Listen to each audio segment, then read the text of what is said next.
ሰላም ሰላም እንዴት ናችሁ? ዛሬ ደግሞ ይሄን ጣት የሚያስቆረጥም ምንቸት አብሽ አሰራር በእኔ አሰራር አሳያችኋለሁ። እስከ መጨረሻው ቪዲዮን ተከታተሉ።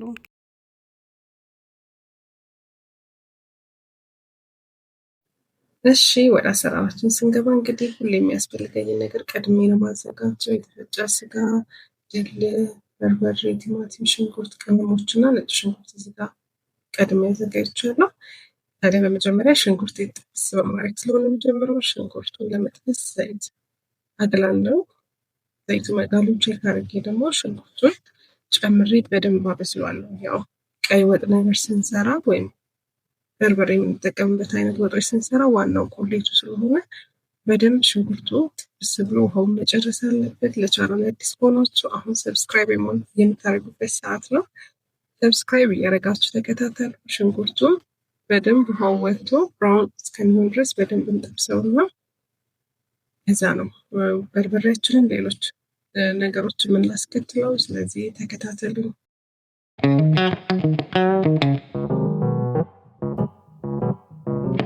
ከዛ ሽንኩርታችን መብሰል አይተን በርበሬን ጨምርና በርበሬውን በደንብ ጥብስ አድርገን የተወሰነ ሰዓት ከሽንኩርቱ ጋር በደንብ እናበስለዋለን። ቲማቲም ምናምን ሳንጨምር ብቻውን በደንብ እናበስለዋለን።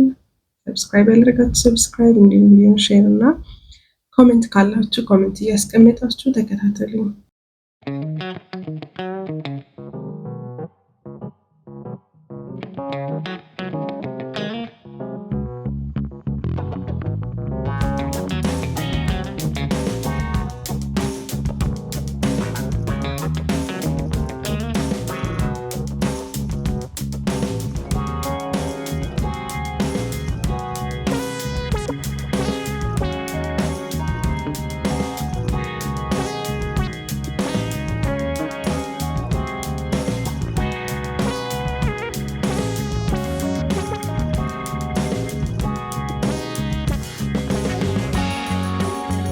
ከዛ ሽንኩርቱ ከበርበሬው ጋር በደንብ መቁላላቱን አይተን እዚህ ጋር ምን እንጨምራለን? ቲማቲሙን ጨምረን የቲማቲሙ ውሃ ብስል ብሎ ጥፍት እስከሚል ድረስ በደንብ አድርገን ክሽን አድርገን እናቁላለዋለን። ቁሌቱ ጋር ነው ጣዕሙ ያለው። ስለዚህ እዚህ ጋር በደንብ ጊዜ ሰታችሁ ሞቅ ያለ ውሃ ጠብ እያደረጋችሁ እንዳይስ ወይም እንዳይቃጠል በደንብ ጥብስ አድርጋችሁ አቁላሉት።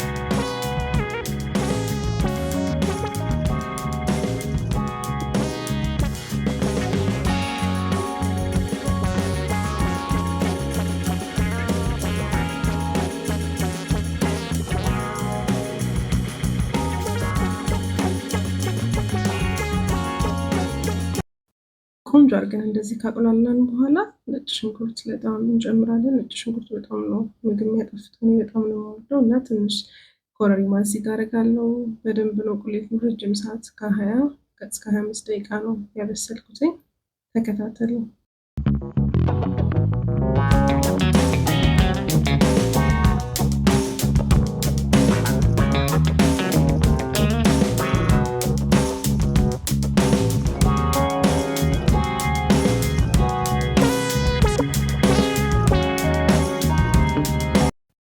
ከዛ በደንብ ካቁላላን በኋላ የቲማቲም ድልል ከለሩንም ጣዕሙንም ቆንጆ ያደርጋል። እሱን ከጨመርን በኋላ ደግሞ በደንብ መልሰን እናቁላለዋለን። ቲማቲም ስላደረግኩኝ ያን ያህል ቲማቲም ድል አያስፈልገውም፣ ግን ቆንጆ ስለሆነ ቀይ ወጥ ላይ የተወሰነ አድርጌ በጣም ነው ከለር የሚያሳምረው እና ካላችሁ ቲማቲም ድልሁን ተጠቀሙ። ቁሌቱ ላይ ግን ረጅም ሰዓት በደንብ ቆንጆ አርጓችሁ ማንኛውም አይነት ቀይ ወጥ ስትሰሩ በደንብ አቁላሉት። በደንብ መቁላላቱን እርግጠኛ ከሆናችሁ በኋላ ለአንዴና ለመጨረሻ ጊዜ ውሃ የምንጨምረው አሁንና አሁን ብቻ ስለሆነ ይበቃኛል ብላችሁ ወይም በቁሌታችሁ ልክ ይበቃል ብላችሁ የምታስቡትን ያህል ውሃ የሞቅ ያለ ውሃ አሁን መከለስ ትችላላችሁ። ምክንያቱም በኋላ ስጋው ከገባ በኋላ ምንም አይነት ውሃ ስለማንጨምር አሁን ነው ይበቃል ብለን የምናስበውን ውሃ በደንብ ከቁሌቱ ጋር የምናንተከትከው እና እኔ ይበቃኛል ብዬ ያሰብኩትን ያህል ውሃ ጨምሬ በደንብ እንተከትከዋለሁ።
እና እንደምታዩት በደንብ አድርጌ ካንተከተኩት በኋላ ለምንጨት ያሰብኩትን የተፈጨ ስጋ መጠብስበት ሰዓት ነው። መጥበሻ ላይ የተወሰነ ዘይት አድርጌ ስጋውን ጨምርና ቀይ ስጋ ነው የተጠቀምኩት፣ ምንም አይነት ነጭ የለውም። መጠኑን ካፕሽን ላይ ያስቀምጣለሁ ዲስክሪፕሽን ቦክስ ላይ። እናንተ ደግሞ መጠኑን እንደ ቤተሰባችሁ ወይም መስራት የምትፈልጉትን መጠን በዛው ልክ መጨመር ትችላላችሁ። ቁሌቱ በደንብ ተንጠቅጥቋል። አሁን ስጋውን ጥብስ ውሃውን እስከሚጨርስ ድረስ በደንብ አድርገን እንጠብሳለን። በላዩ ላይ ትንሽ ኮረሪማ እና ጨው ስጋው የራሱ ጣዕም እንዲኖረው ቁሌቱ ምክንያቱም ያለቀለት ስለሆነ ጨው ስለተጨመረበት በጣም ትንሽ ጨውና ኮረሪማ አድርጌ በደንብ ጥብስ አድርገዋለሁ። እና እንዲህ እንደምታዩት ውሃ እየተፋ ነው፣ ግን ውሃው ጭርስ አድርጎ መጠጥ እስከሚያደርግ ድረስ ቆንጆ አድርጌ ጠብሰዋለሁ።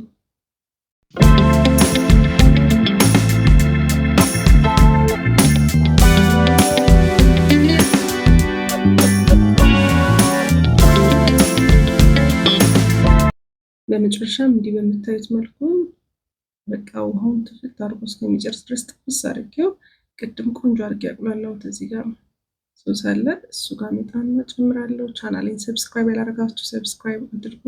ስጋ ወረድ የበሰለ ነው፣ ቁሌቱ የተቁላላ ነው። ስለዚህ ምንም ጊዜ የሚወስድብን ነገር የለም። ጎን ለጎን አድርጋችሁ መጥበስ ትችላላችሁ። ስለዚህ በደንብ ስለተቁላላ ስጋውን ጨምሬ የቁሌቱን ጣዕም እስከሚይዝልኝ ድረስ ብቻ አቆየዋለሁ። በጣም ነው የሚጣፍጠው። ቀይ ወጥም ምንቸትም ማንኛውም ወጥ ነክ ነገር ስትሰሩ ጠብሳችሁ ብትሰሩት በጣም የተለየ ጣዕም ነው ያለው።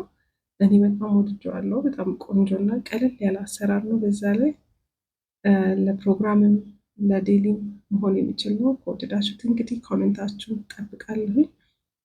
ከዛ በመጨረሻም እንቁላል ሰንጠቅ አድርጌ ስለመወደን ያደረኩት እናንተ ለመጨመር ትችላላችሁ። ከዛ በመጨረሻም ትንሽ ነው ቅቤ ያደረኩት፣ ምክንያቱም ዘይቱ ከበቂ በላይ ስለነበር ቅባት እንዳይበዛ። በመጨረሻም በዚህ መልኩ ደርሷል። ሰርታችሁ ሞክሩት፣ አጣጥሙት። አመሰግናለሁ።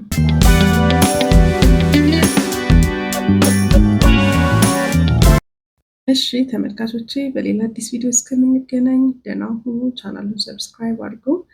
ቀጣይ ቪዲዮ ላይ እንገናኛለን።